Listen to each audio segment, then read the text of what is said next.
be seated.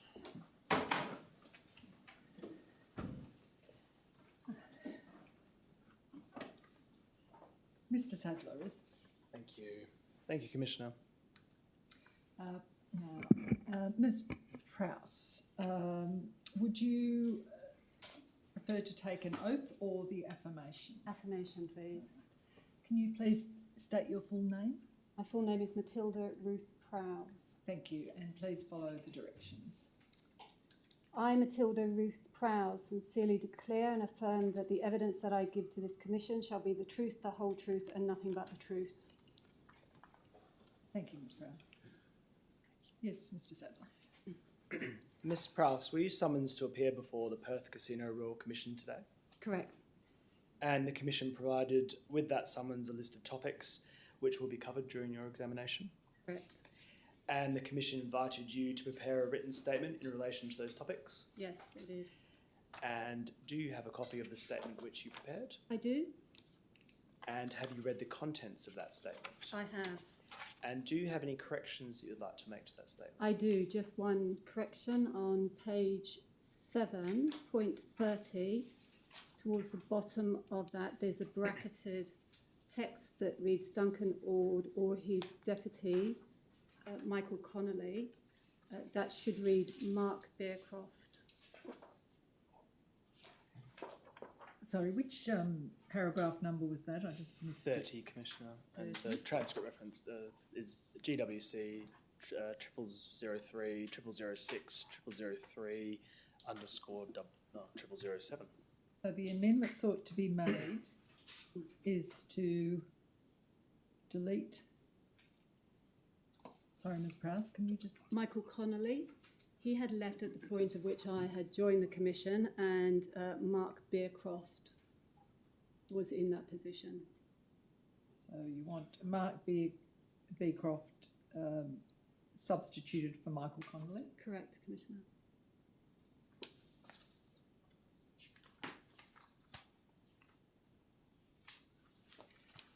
So that change will be made. Thank you. Sorry, can I just speak to my associate? So can you email Val and just tell her that that change has to be made before Ms. Prowse's statement goes on to the website? Yes, Mr. Sadler. Thank you. And with that correction, are the contents of that statement true and correct to the best of your knowledge and belief? Yes, they are. Thank you, Ms. Prowse. Commissioner, I tender the witness statement with that correction of Matilda Ruth Prowse dated 12 May 2021, which has the number GWC 0003.006.003. Thank you. That statement will be an exhibit with that number. Thank you. Yes, Mr. Sharp. Thank you, Commissioner. Ms. Prowse, you were appointed a member of the GWC on the 11th of January 2021. Correct. And you are currently a member of the GWC. Correct. And so far you've attended 4 GWC meetings, 2 in February and 1 in April. Sorry, and 1 in each of March and April. That's correct. Just like to ask you some questions about how you came to be appointed to the GWC. Did you register your interest with the WA government about becoming a board or committee member? I did. And how did you register that interest? I registered it on the government website shortly after I completed the AICD course. And what information did you provide through that website? I can't recall. They had boxes that require you to add certain information, so it's quite constrained about what you put there. Can we call it? Oh, it's already there. Can we go to paragraph 12 of the witness statement? It's on page 3.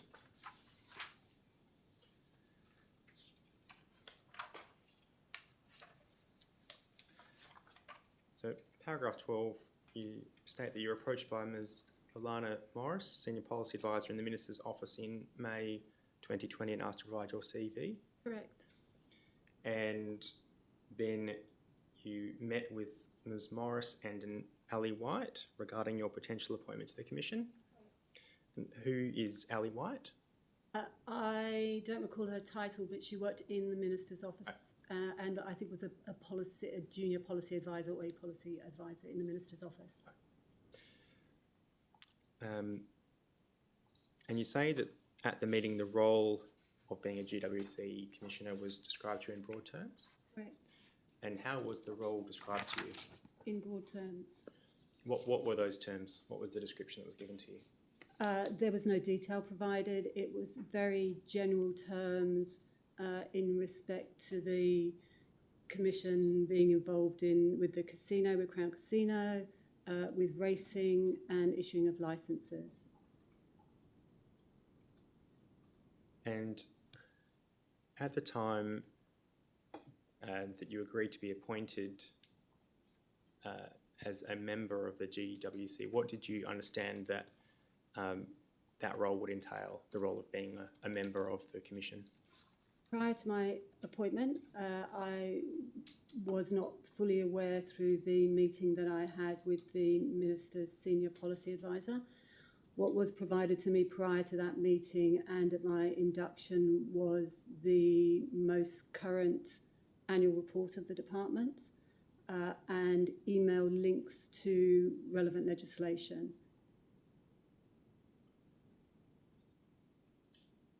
And when you were invited to become a member of the GWC, why did you decide to accept that invitation? My career has been very much focused on assisting those in the community and working for the betterment of the WA community through that work, and that was one of my driving factors, but also to work with the, sorry, I'll start that again, but also to be part of increasing the representation of women on government boards and committees. And what skills and experience did you consider you would bring to the role of being a GWC member? My previous career has been very broad. It's been a number of years in the public sector and also in the for-purpose sector. In the public sector, it included working with relevant legislation, considering that in the application of the roles that I had there. So you received a letter dated 11 January 2021 from the Minister advising you'd been appointed to the GWC, is that correct? And we call up gwc.003.006.002_R. Is that the letter that you received? It is indeed. And the letter advises that your appointment commences on the 1st of January and expires on the 31st of December 2022? Correct. Commissioner, I attended that letter. The letter of appointment with the number identified by Mr. Sharp will be an exhibit. And at the time of your appointment to the GWC, did you have any qualifications in relation to the regulation of casinos or gambling? No, I didn't.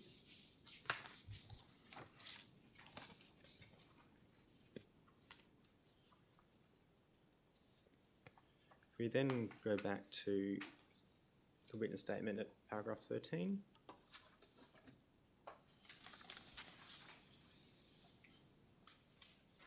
Sorry, that's what we've just covered. Sorry, leave it as is, thank you. If we then go to paragraph 14, you describe having an induction session with Ms. Emily Howell, who is an executive officer to the GWC. Correct. And in your discussions with Ms. Howell, you say you discussed the position generally. Yes. And what did Ms. Howell say about the position of being a member of the GWC? I can't recall any specifics. It was a very general conversation, the majority of which focused on giving me the iPad and explaining how that worked. And then there were IT problems with the iPad that took up a lot of our meeting. Oh, so what were the IT problems with the iPad?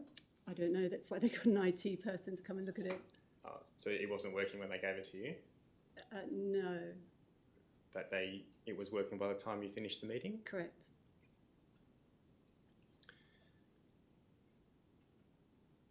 So at paragraph 14, you refer to 3 documents that you provided at the meeting, being the GWC Annual Report of 2019-2020, the Public Sector Commission document Board Essentials, Good Governance Guide for Public Sector Boards and Committees, and a GWC paper entitled Differentiating Between Electronic Gaming Machines and Poker Machines. Is that Correct. correct? And those were the only documents given to you by Ms. Howell at that time?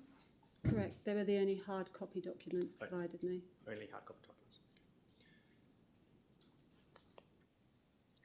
And at paragraph 19 of your witness statement, you state that on the 9th of March 2021, Ms. Howell provided you with a copy of the GWC's Code of Conduct. Correct. Can I call up GWC.001.007.0188? And is that the document that you're referring? No, that's not the document. Oh no, when was the amended one done? It was March, wasn't it? Yeah, that's okay. Sorry, is this the document that was provided to you at that time? It was. Yes. Okay. And so are those the only hard copy documents that Ms. Howell has provided to you? Yes, And Ms. Howell also provided you with the iPad and explained how it could be used to access meeting papers and relevant statutes. Is that Yes. correct? And did Ms. Howell identify relevant statutes for you to look at? yes. How did she identify those statutes? They were provided to me in an email.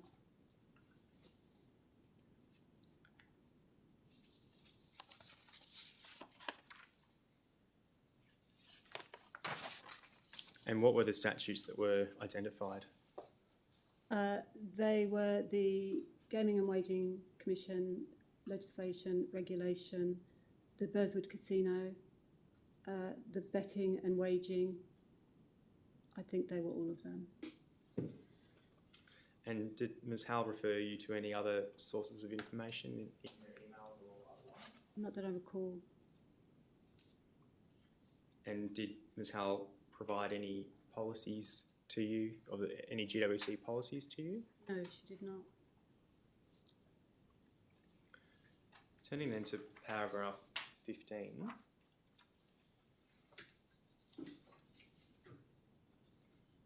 So you do not have any specific responsibilities on the GWC, is that correct? Correct. Turning then to issues of remuneration and time spent. At paragraph 16 of the witness statement, you state that you're paid approximately $16,600 per year for your service on the GWC, is that correct? Correct. And you also state that the chair has agreed an uplift to that amount to take into account the increased time commitment arising from this Royal Commission, is that That's correct? correct. And when did the chair advise you of that?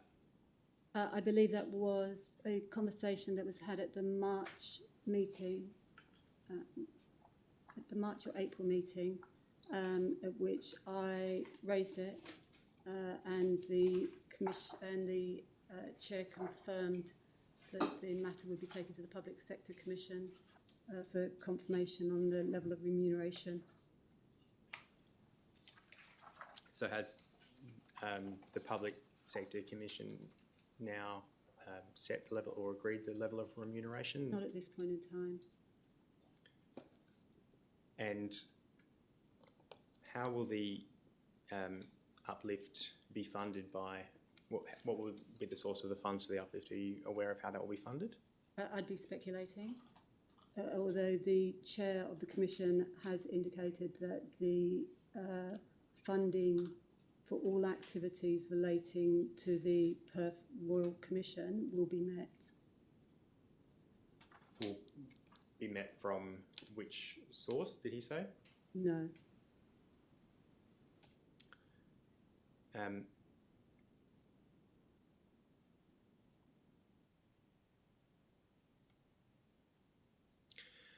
At paragraph 17 of your witness statement, you state that you spend approximately 5 to 6 hours a month performing your role as a member of the GWC, and that attending GWC meetings takes up about 2 to 3 hours of this total, and the rest is preparation time. Is that correct? Correct. And then at paragraph 18, you note that the time commitments above do not include the time spent on matters relating to PCRC. Correct. And what is the time commitment that you have that has arisen in relation to the PCRC? It's currently significant. I, at this stage, haven't totaled the amounts up. And when you refer to matters relating to the PCRC, what are you referring to? What sort of matters? The engagement of legal representation and additional remuneration for hours outside of just gaming and waging work. Turning then to paragraph 20 of your witness statement, you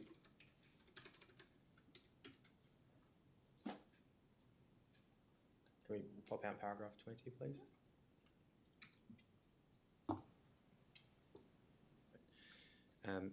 At paragraph 20 of your witness statement, you state that you've not felt obstructed in the exercise of the GWC's powers, but that the reliance of the GWC on department employed staff to perform activities reduces your autonomy and ability to direct staff activities.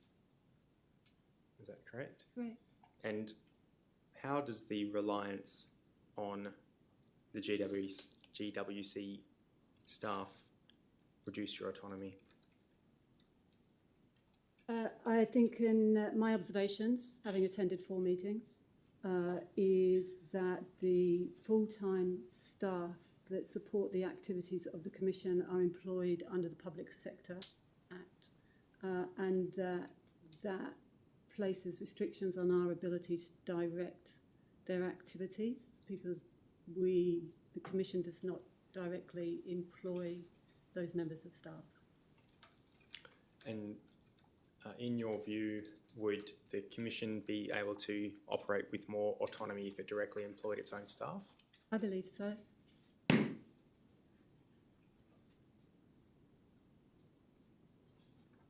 then pop out paragraph 22, please.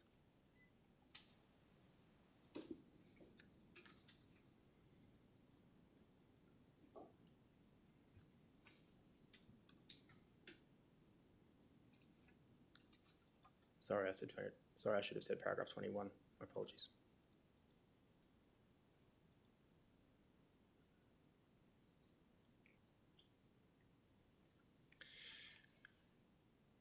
You refer in this paragraph to your concerns that action items, including items dating back to 2018, remain outstanding. Are you able to give some examples of the kind of action items that have remained outstanding?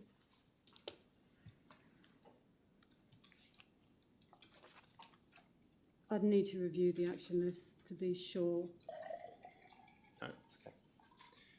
You also refer to seeking clarity from the Chair as to why a particular action to do with regulatory review had been marked low priority, and you state that the Chairman advised that due to the COVID-19 pandemic, agencies had been directed to prioritise recovery efforts. That reference there to agencies, is that a reference to the department and the GWC, or is it just a reference to the department? I can put it another way. Has the GWC been directed to prioritise recovery efforts due to the COVID-19 pandemic? The Gaming and Waging Commission has not. The department has. So the reference in in that sentence to agencies have been directed to prioritise recovery efforts is a reference to the chairman advising that his department had been directed to prioritise recovery efforts. Correct. And was the decision to mark the action item that you're referring to here as low priority, was that a decision that was made by the GWC or by the department? My understanding it was by the department. The action predated my time on the commission, and when I sought clarity, it appeared that the priority rating was given by the department. And do you consider that the priority ratings for actions that are outstanding should be assigned by the GWC itself rather than by the department? I think it's reasonable to expect it to be based on a conversation of both of those parties, given where the resources are allocated. And are you aware if there was any conversation of that kind that led to it being allocated a low priority? It predated my time when that allocation was made.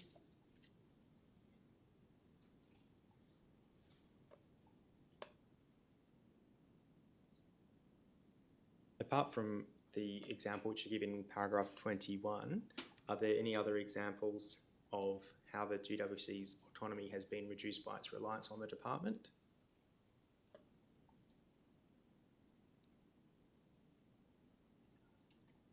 Not that come to mind. And in your assessment, what should happen to ensure that the GWC does have the autonomy it needs to perform its functions?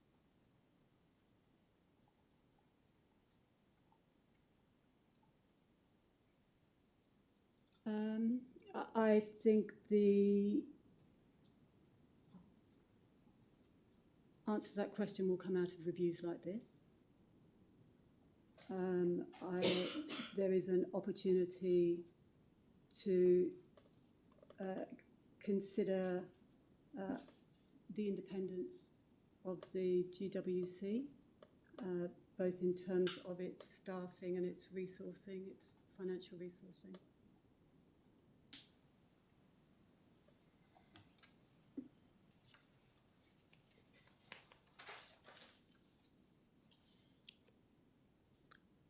Turning then to paragraph 22 of your witness statement.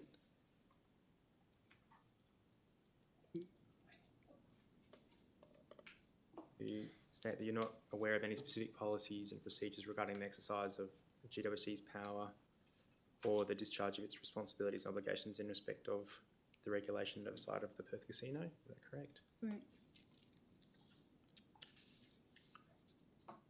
And you've not been directed by Ms. Howell as to how to identify specific policies and procedures? No.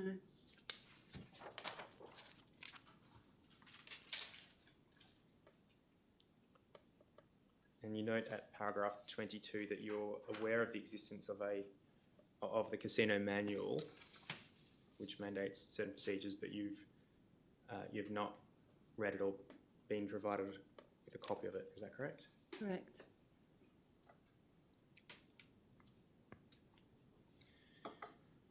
Turning then to the issue of junkets,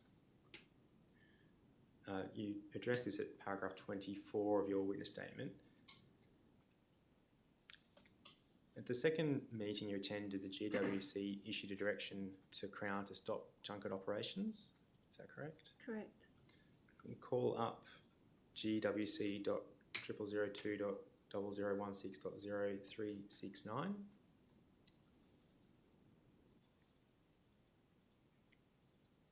Go to page 4, please.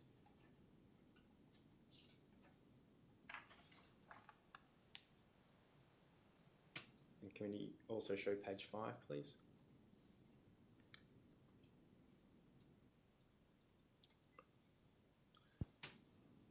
Is this the direction that was given? Sorry, is this the resolution to give that direction? Yes. What is your understanding about the GWC's responsibilities with respect to regulating junkets?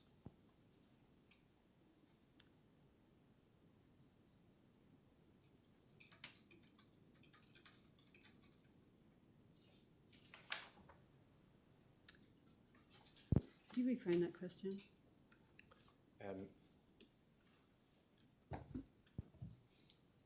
Do you understand that the GWC has a role or responsibility in respect of regulating junket operations in respect of Perth Casino? Do you understand it's within the remit of responsibilities of the GWC to regulate junket operations? I understand that to be the case. And how did you form that understanding? It's within the legislation as part of our role to ensure the integrity of the operations of Crown Casino. And why has the GWC now decided to prohibit junkets?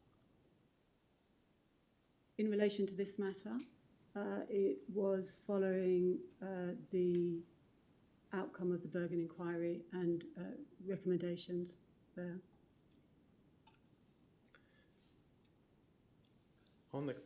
Turning then to the question of money laundering, regulation of money laundering,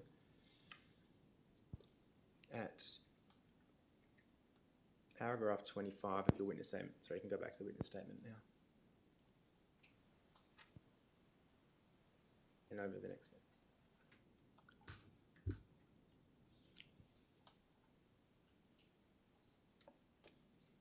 So your understanding of the GWC's responsibilities with respect to money laundering are set out in that paragraph, is that correct? Correct.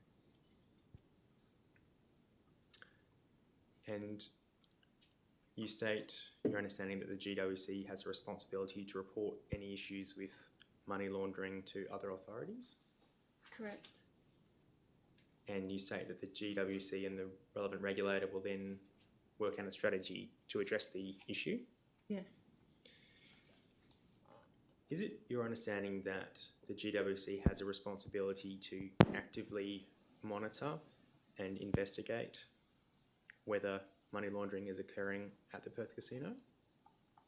It's my understanding from the legislation that the GWC does have the power to investigate and undertake reviews. Yes. And does that power to investigate and undertake reviews extend to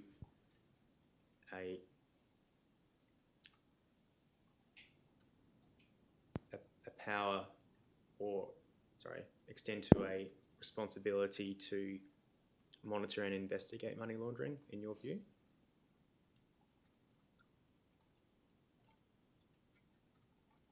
I think that the Act does say that.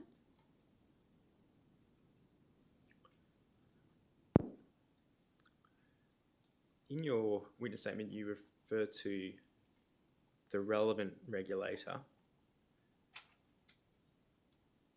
Who are you referring to as being the relevant regulator? AUSTRAC, and also the certainly the federal and state police.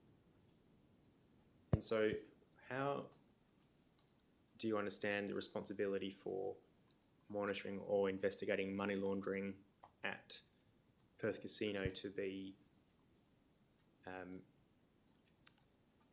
shared or divided between GWC, AUSTRAC and the police? My reflections on the legislation is it's not clear where the responsibility lies. I think in practical terms we have managed that through an attempt to be collaborative with those other agencies, and should we receive information from AUSTRAC, then we would work with them and act on a strategy to address it.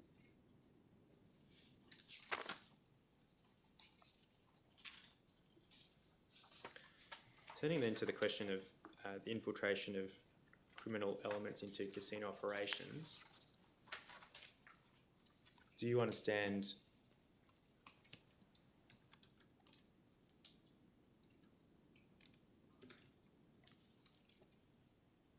sorry, I'll start that again. Turning to that topic regarding infiltration of criminal elements into casino operations, what's your understanding of the GWC's responsibilities with respect to licensing casino employees? My understanding it is to undertake audits and reviews of the processes and around the character and integrity of those people working at the casino. And do you consider that part of the reason for the GWC's involvement with licensing casino employees is to... Sorry, I'll start that again. What do you understand to be the purpose of the GWC having responsibility for licensing casino employees? Is to ensure that they are of good character to undertake that role. So part of that includes having a criminal screening checked into their previous behaviours and actions. And so do you understand that the GWC's role in respect of licensing casino employees is to prevent criminal elements infiltrating casino operations?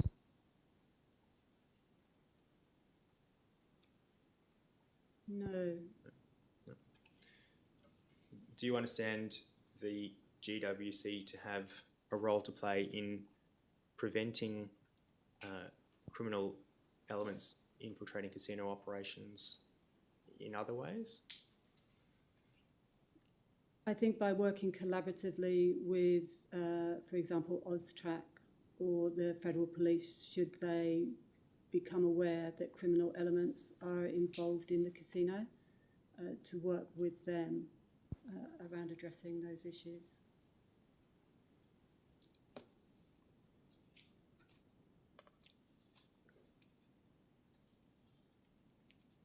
And do you consider that the GWC should develop a policy as regarding the prevention of criminal elements infiltrating casino operations?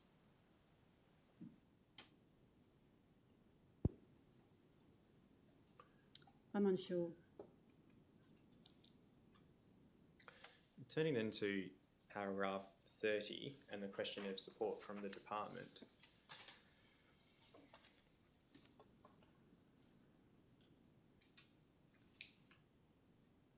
You have amended the second sentence in paragraph 30 so that it used to refer to Duncan Ord and Michael Connolly, but it now refers to Duncan Ord and Mark Beecroft.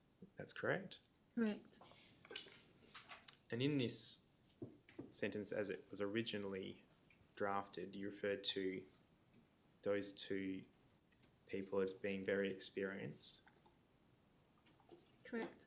And do you also consider Mr. Beecroft to be very experienced? Yes, I do. And are you aware that Mr. Ord is to retire as the Director General? Indeed. And do you have concerns that the retirement of Mr. Ord, who you identify as being very experienced, will diminish the ability of the department to assist the GWC? Not necessarily. At paragraph 31, you refer to delays in addressing takeaway queries. Correct. Can you give examples of the delays that you're talking about there? The example given there is around the key performance indicators for the GWC and the discussion that predated my time but has continued during my time.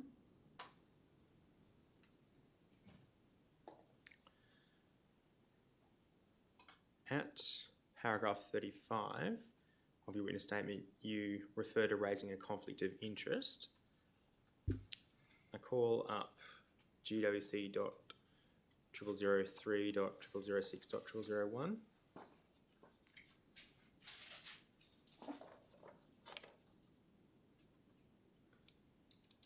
Can we scroll through to the next page, please? Is this the conflict of interest declaration that you're referring to? Yes, it is. And in that document, you refer to a potential conflict arising in respect of Denise Chair. Is Correct. that correct? Is it correct that at all of the times you mention in this document that your interactions with Denise Chair have occurred after she ceased to be an employee at Crown? Correct. Commissioner, I tender GWC.0003.006.001. That document will be an exhibit with the number you have just identified. Call up GWC 0002.0016.0349 and go to page 5. Oh, sorry, stay there for a moment. So this is the agenda for the meeting on the 16th of February. Can you go to page 5, please?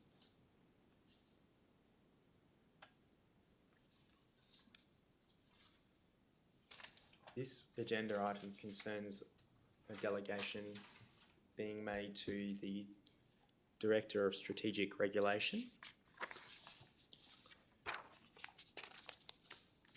If I can take you to the heading current situation. It refers to the position of Deputy Director General currently has delegation for all the Commission's powers conferred by those 4 acts, other than the power of delegation itself, and then states that due to the Deputy Director General stepping aside as Chief Casino Officer, it is necessary to delegate these powers to the Director of Strategic Regulation.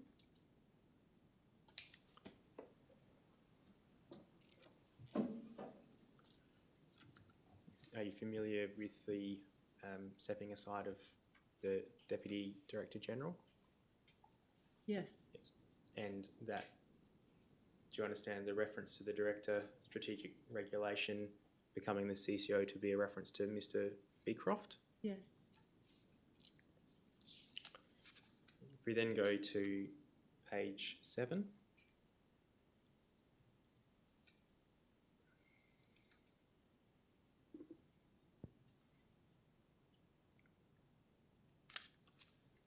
This is, do you agree this is a delegation which is unsigned, giving by the Gaming and Wagering Commission of all of its powers under those 4 acts apart from the power of delegation to the Director of Strategic Regulation? Yes. We call up GWC 0002.0016.0368.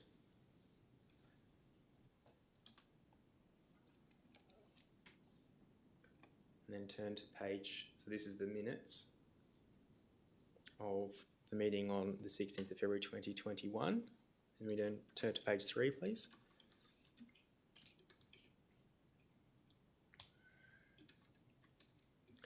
So item 4, dealing with delegations, commences by noting that Mr. Connolly has stepped aside from the CCO role and that Mr. Beecroft is appointed as CCO. Is it your understanding that Mr. Beecroft is acting in the role of CCO? That's my understanding.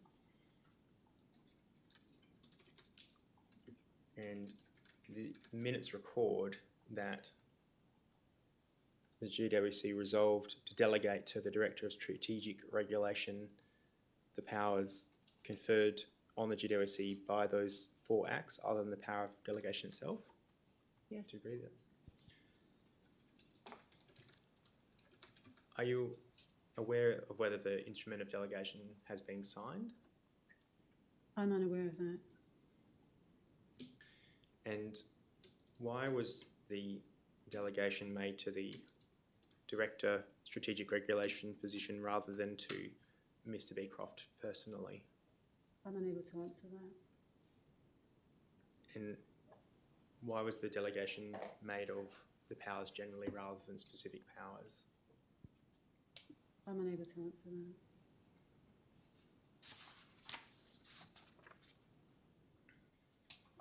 And are you aware of whether the powers... Sorry, first question. Are you aware of whether there was previously a delegation of those powers to the Deputy Director General? If there were, it would have predated my time. So the minutes you're referring to on the 16th of February was the first meeting that I attended in the capacity as a member of the Gaming and Wagering Commission. So you're not aware of previous delegations that have been made to the Deputy Director General? No, it predates my time on the Commission. Could you read the paragraph underneath delegations there on that document?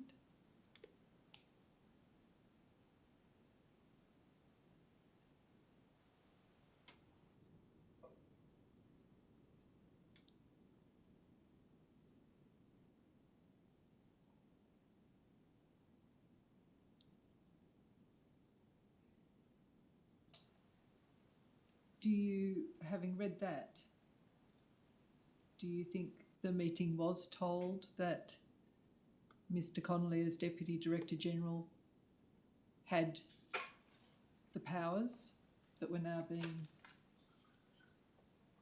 you were being asked to delegate to Mr. Beecroft? Yes, I think that's the assumption that would be made, is that Mr. Connolly had those powers and that they were now being given to Mr. Beecroft.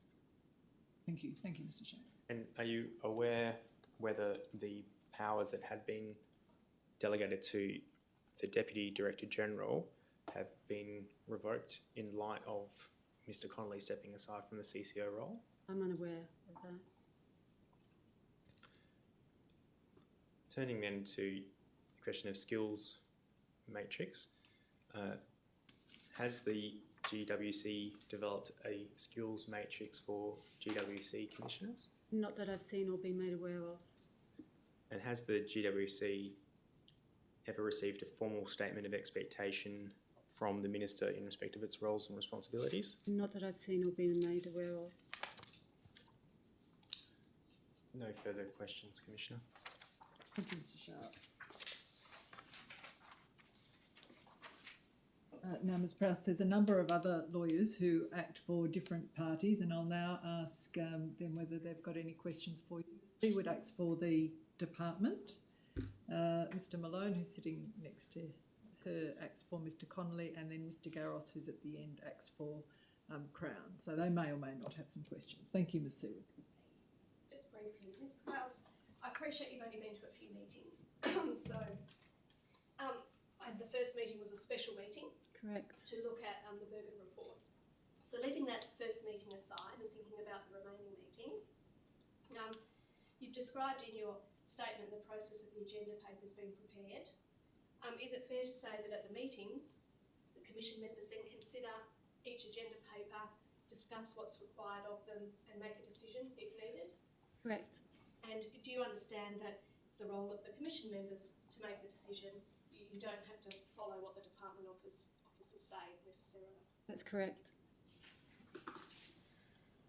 And is it also the case that those other meetings, some of the agenda items include the departmental officers providing you with an update on the work they've done to support the Commission in the previous month?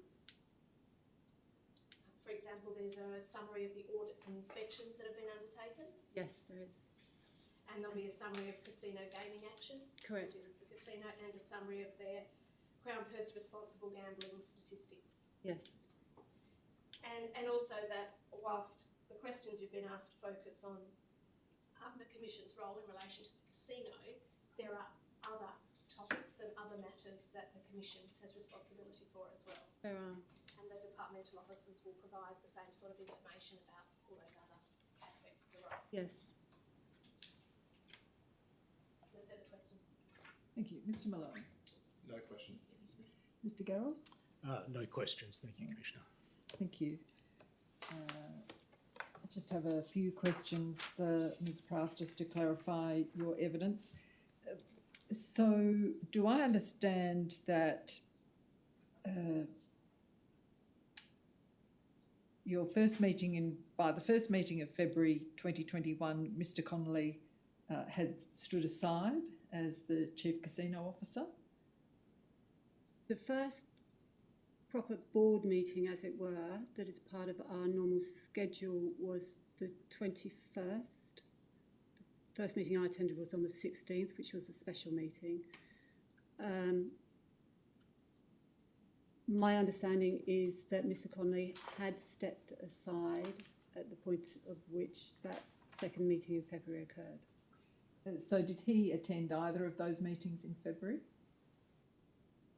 I can't be sure because I was never introduced to him, so I didn't know who he was, and there were a lot of people that were attending, particularly the meeting on the 16th, to give advice to the Commission on the implications of the Bergen inquiry and the preparation of a media statement. Thank you for that.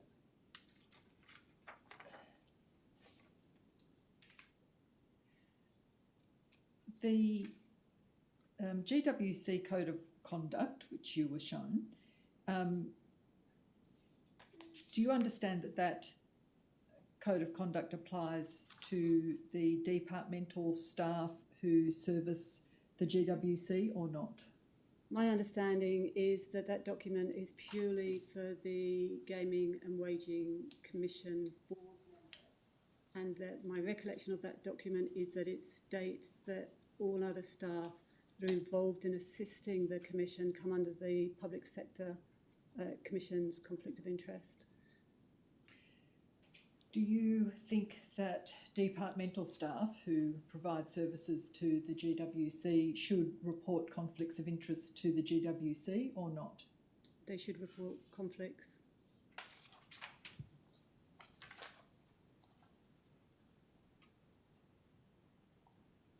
You were asked questions about regulating junkets, and you spoke about working in a collaborative way with other agencies. Do you know if the GWC has any memorandums of understanding with other bodies such as WA Police, or MP or AUSTRAC?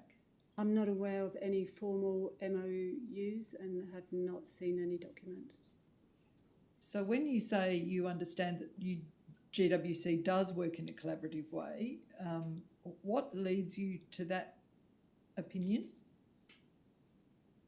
Certainly at the meeting that we had on the 16th that was attended by a member of the WA Police Force, there was a conversation at that meeting about working collaboratively across both organisations to share information where information was available.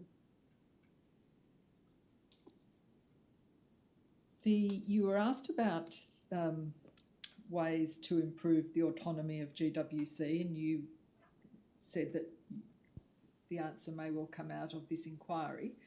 One of the ways this inquiry is assisted is by hearing the personal opinions of people like yourself. I appreciate you haven't been on the GWC for long, but then that gives you a unique perspective that others don't have. You've put your toe in the water, so to speak.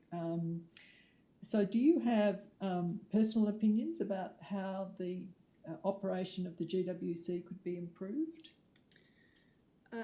I do, in the short time that I've been there, so they're probably not as well informed as others, but my initial sense is that the role would be enhanced through having an independent body gaming and wagering has become a very, very complex environment and requires special skills and resources to meet those challenges. I think the legislation is dated. It's no longer contemporary. It doesn't take into consideration a number of factors that are now impacting on wagering and gambling. In respect of independence, the Commission currently is required to have the Director General of the Department as the Chair. What's your view about whether that is appropriate or not? I think it presents some risks in terms of the independence of that chair in advising and assisting commissioners. And if the chair was not a member of the department, was an independent person, do you think that there should be a representative of the department actually a member of the GWC or not? I would suggest less as a member and maybe as part of an advisory group to the GWC. Do you think that it would be of assistance for there to be a member of the police force as a member of the GWC? I think that's an interesting proposition.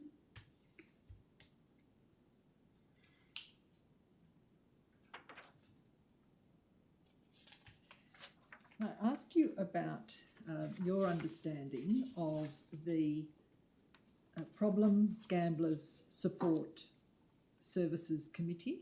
Yes. Are you aware of that committee? I'm aware of them, not necessarily the detail. Do you understand that that's a committee of the GWC or not? Not. And I suppose, in fairness to you, because I don't want to mislead you, the evidence that we've heard so far is that there is not a member of the GWC on that committee. Does that accord with your knowledge as well? Yes, it does. And does the GWC, as far as you're aware, receive any reports from that?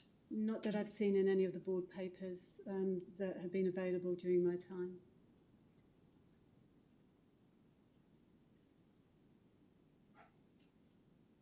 So in respect of the board papers you've seen, well, I suppose it follows from what you've said that there isn't any even report to you of the activities of that committee? Not that I've seen in the board papers.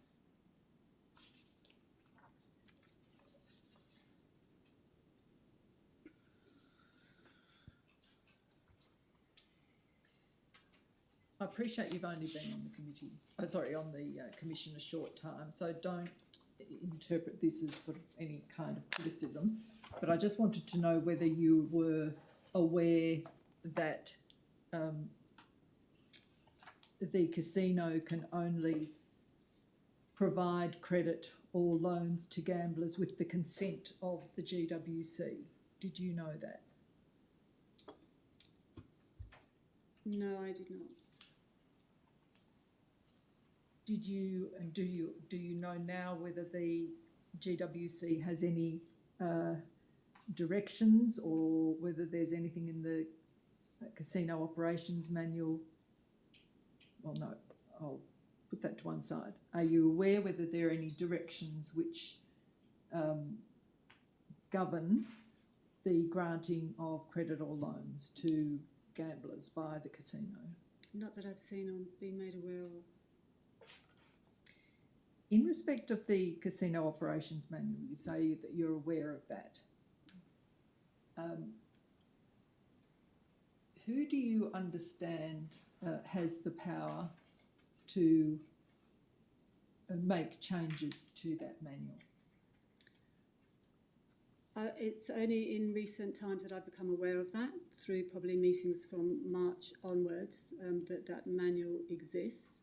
I think my assumption is that endorsements of any amendments to that document comes from the Gaming and Wagering Commission. And so in delegating all your powers under the Casino Control Act to Mr Beecroft and Mr Connolly earlier, do you understand that, say, Mr Beecroft now could approve changes to the casino operations manual without referring them to the GWC first? I probably had not understood that at the time. And in respect to that delegation, what is your understanding of how it works? Do you believe that having delegated its powers to Mr Beecroft, only he can exercise them, or do you understand that you, the GWC and Mr Beecroft, can exercise them concurrently? My understanding from the legislation is that they could be exercised concurrently.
Have you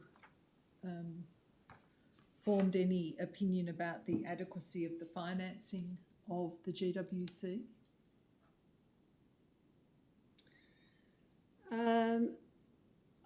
One of my observations would be, in the short time I've been there, is the transparency of the allocation of funds from the GWC to the department to fund resources. So the staff, for example. I've not been there long enough to have seen a full budget, breakdown of the budget, and only the high level budget in terms of the sum, the 4 million. I think the Commission needs more information about what that comprises and how that figure is reached.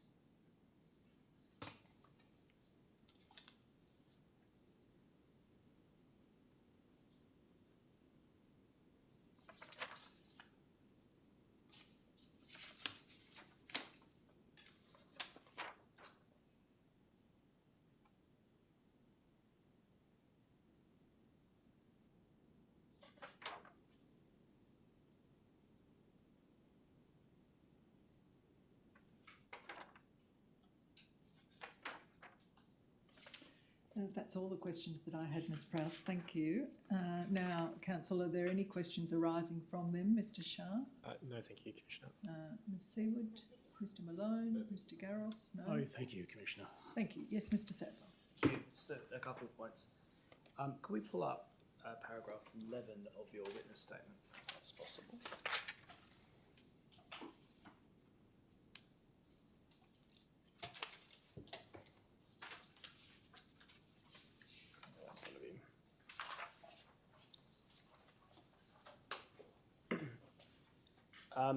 In paragraph 11, you describe in days how much time you've spent so far on the GWC.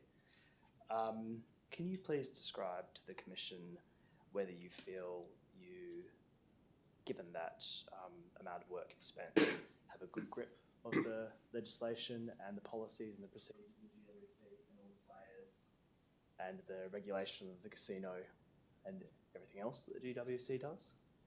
I would say not. I think what one would normally expect when joining a board is to have a period of learning, of understanding the dynamics of the board and the decisions and responsibilities. There has not been business as usual for me since I started on the Commission. So there its focus has always been on the current situation with Crown. And you said there you haven't had a business as usual board meeting at the moment. With the Crown issues that are going on right now, how much time do you think spent up in the meetings that you've been at so far with dealing with this inquiry of the 2 days' work? In the meetings themselves, I'd probably guesstimate about 80% of our time is taken up with discussing and considering the matters related to Crown. Okay. And just to check, you haven't received any training when you joined the GWC? I've not received any training. Okay. Can I please bring up the email GWC 0003 0009 0020, and it's an email from Emily Howell to Ms. Prowse.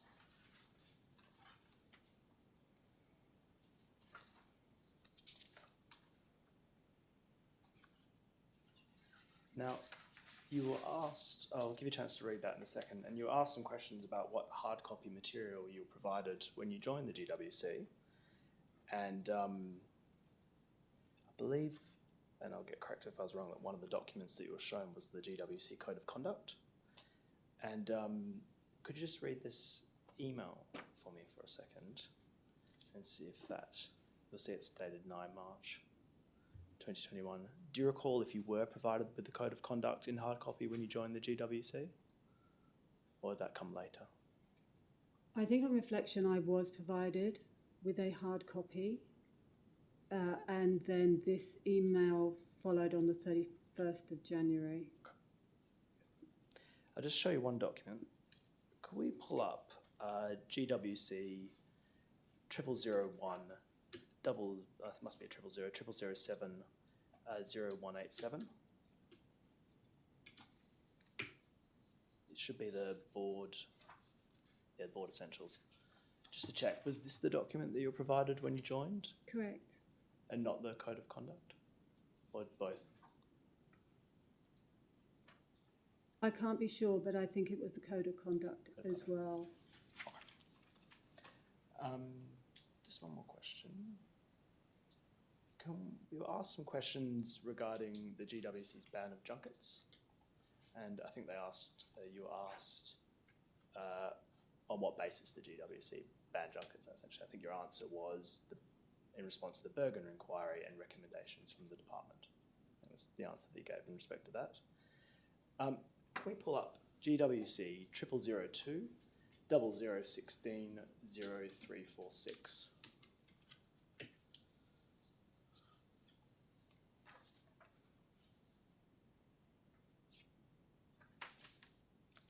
And these are the minutes of a meeting on the 15th of December 2020.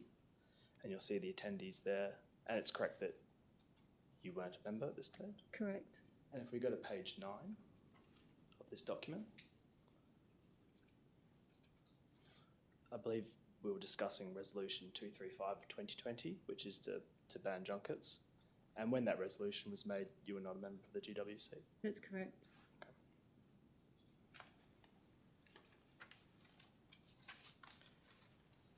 Can we pull up GWC 0002 0016 0368?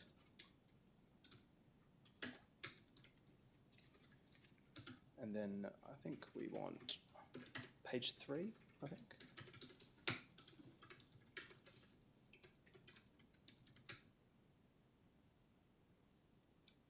Just the last page of that document.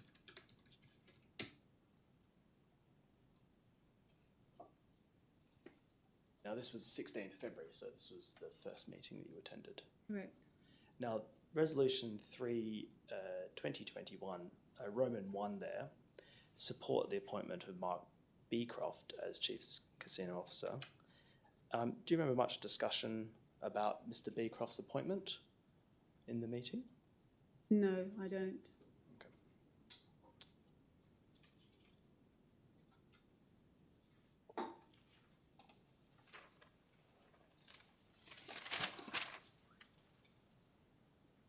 I think that's all I have. Thank you. Sorry, I know it's very late in the day, but you reminded me, Mr Sadler, that I had a question about that myself. So in respect of the appointment of Mr Beecroft as the Chief Casino Officer, what was your understanding of what the role of the GWC was in that appointment, or not the appointment of Mr Beecroft in particular, but the appointment of the Chief Casino Officer?